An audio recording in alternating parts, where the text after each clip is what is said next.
Bonjour à tous, je suis Kim Samsoun, bienvenue sur ma chaîne. Donc aujourd'hui je vais faire une vidéo en français et je vous présente mon amie Iris. Salut tout le monde! Donc aujourd'hui on va aborder le sujet du racisme. J'ai vu sur une émission qui s'appelle TPMP, Jamel Debbouze qui disait que la France n'est pas raciste. Donc on va chacune de nous vous donner, Iris et moi, vous donner nos impressions. Donc voilà. Iris, tu veux commencer? Bah oui, moi déjà, je me présente, je suis une amie très très proche de Kim Samsoun. Et donc j'ai vécu toute mon enfance, je suis née en France. Et après, voilà, au niveau professionnel, je suis partie vivre en Suisse.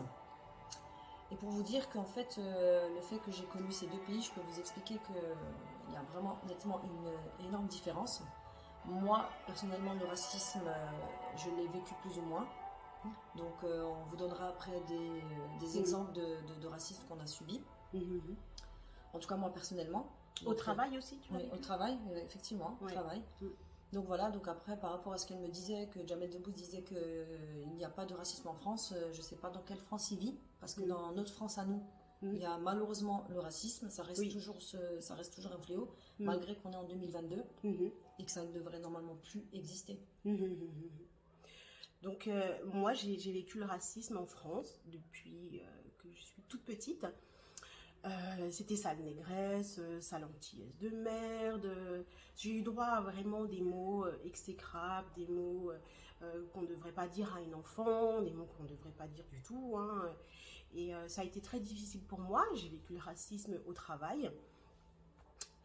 J'ai vécu le racisme plusieurs fois. Je me suis fait arrêter par la police ici en France. Contrôle facial. Oui, tout à fait. Facial, comme on dit. Surtout à Wittenheim. Donc c'est une petite ville en Alsace et je crois que c'est l'endroit où je me suis fait le plus arrêter. C'était pareil. Wittenheim aussi. Wittenheim. Hein. Et c'était très difficile pour moi, mais bon, après... Juste une chose, il faut préciser qu'en fait, nous, on est dans la région d'Alsace. Oui, c'est vrai. Donc, il faut savoir que c'est Marine Le Pen, l'extrême droite, en number one ici. Donc, c'est aussi pour ça qu'on... Oui, ça c'est vrai.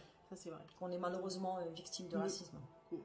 Après, il faut aussi dire que nous, on vit avec ça tous les jours. Je ne dis pas qu'on vit le racisme tous les jours, mais on est tous les jours sur nos gardes, on est tous les jours... on a peur, mais on est méfiante parce qu'on se dit, peut-être que cette dame, elle sera comme ça, ou ce monsieur, il sera comme ça. Donc, c'est très difficile pour nous de faire confiance, où on a aussi ce racisme aussi des classes sociales. Par exemple, moi, je suis chef d'entreprise, je bosse aussi encore à côté, enfin, je fais plein de choses, j'écris des romans et tout ça, et même... malgré ça, malgré une bonne position sociale, le racisme est toujours là. C'est pour dire que le racisme est vraiment partout. Donc voilà. Et maintenant, j'habite en Suisse et je le vis beaucoup moins. Ouais, tu le sens beaucoup moins. Ouais, je le sens beaucoup moins. Franchement, il y a du racisme en Suisse, mais c'est pas comme... comme en France. Pas comme en France, non, franchement. Après, voilà, toi personnellement, tu l'as pas vécu, moi non plus. Oui. Et aussi, ce que nous, on vit en Alsace, c'est un peu particulier parce que nous, on a le racisme des régions. Moi, je sais que quand je vais en France et que je quitte la région Alsace, je sens le racisme des régions. Je sens, on ne voit pas en tant que femme noire, mais on voit en tant que femme qui vient d'Alsace. J'ai droit à tout, quoi.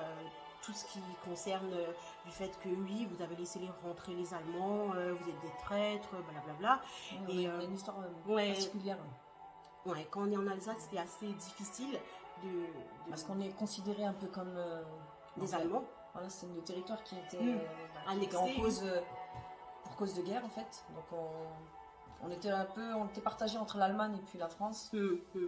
Et beaucoup de gens font encore l'amalgame, pensent que l'Alsace fait partie de l'Allemagne. Certes, on a encore certaines lois qui sont encore germaniques, mais l'Alsace, c'est un État français. L'Alsace, c'est en France, même si je suis choquée de le dire. Française, ouais. Oui, beaucoup de gens pensent que oui, c'est... Après, c'est comme certaines régions. Après, on a nos traditions. C'est clair qu'on tire beaucoup plus vers les Allemands. On a l'alsacien, déjà, la langue, le dialecte alsacien qui ressemble beaucoup à la langue allemande. Et beaucoup de... Voilà, mais c'est une très belle région. Oui, c'est une très Et belle voilà. région. Mis à part ce racisme qu'on a pu vivre, malheureusement, on a c'est une très belle région. Donc voilà, aujourd'hui c'était vraiment important pour nous de s'exprimer là-dessus. Et en ce qui me concerne personnellement, je pense que le racisme en France existe. Il y a le racisme, comme je vous ai dit tout à l'heure, donc des classes sociales, le racisme des couleurs, le racisme de religion. Voilà, et je le vis assez souvent. Je crois que bah oui, moi, ça m'arrive une fois par mois. Voilà, je voulais raconter justement oui. ce que j'avais vécu par rapport à un travail que j'avais eu. Et c'était une boîte qui était pas loin de la frontière allemande.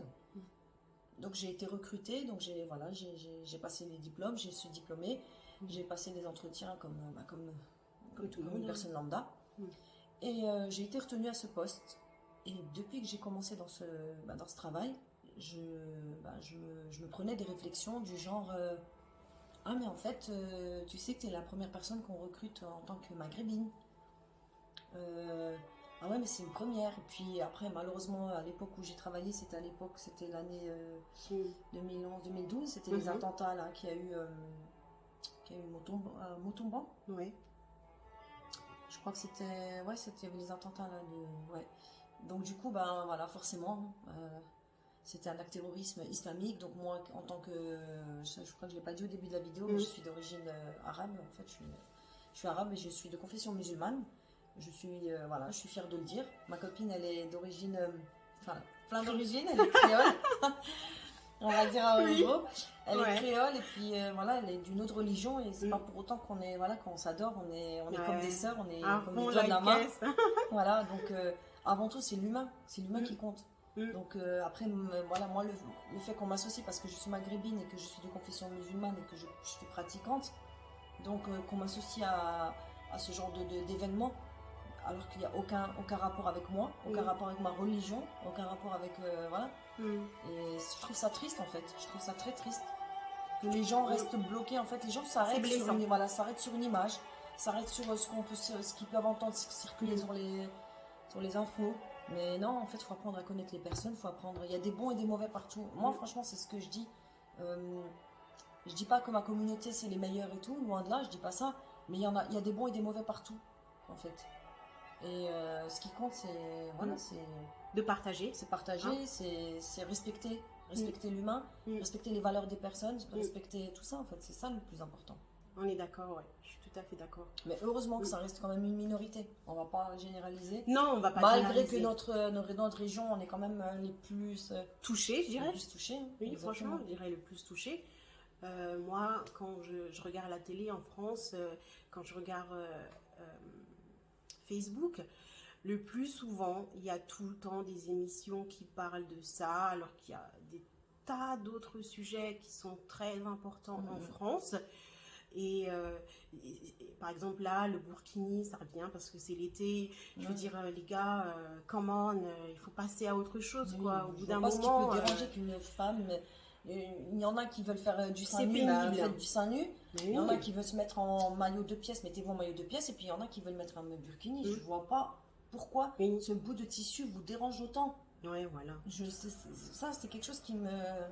En ce qui me concerne, moi, c'est pénible. Qui me laisse vraiment sans voix, quoi. Voilà, à chaque fois que j'ouvre mon téléphone, on parle que du racisme en France. C'est vraiment intolérable de voir toutes ces vidéos, alors qu'il y a des gens qui sont très très bien en France, qui vivent leur religion avec passion et qui ne font pas d'histoire. Je pense qu'il ne faut pas mélanger tout un peuple avec certains imbéciles, certains poltrons.